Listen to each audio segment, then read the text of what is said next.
Terangkanlah, terangkanlah jiwa yang Selama 1 pekan terakhir, industri hiburan tanah air diselimuti kabar duka. Belum lama aktor senior Frans Tumbuhan dan penyanyi Yani Libels meninggal dunia.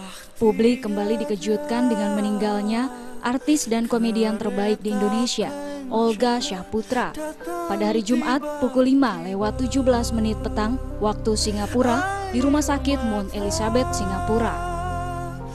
Sebagai entertainer sejati yang dicintai publik, pemilik nama asli Yoga Syahputra ini mengawali karirnya di industri sanggar Ananda. Kala itu, Olga Syahputra bukanlah siapa-siapa karena menjadi peran figuran dalam beberapa tayangan atau sinetron.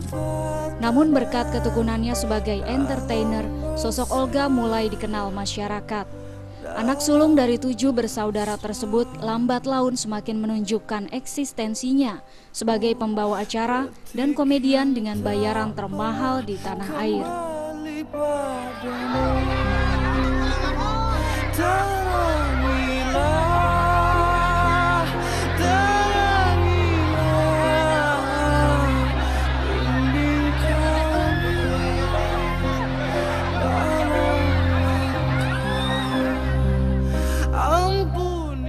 Tiba-tiba, pada awal tahun 2014 lalu, komedian Olga diketahui menderita penyakit meningitis dan menjalani perawatan di Rumah Sakit Pondok Indah, Jakarta, dan Rumah Sakit Mount Elizabeth, Singapura.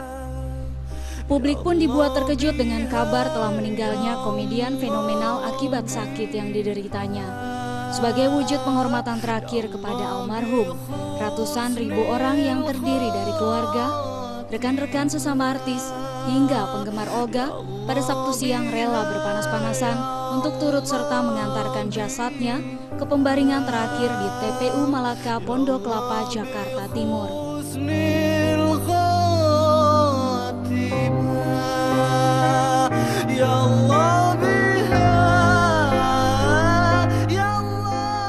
Dari Jakarta, Wahyu Sadiatmoko dan Ketut Sumadiase melaporkan.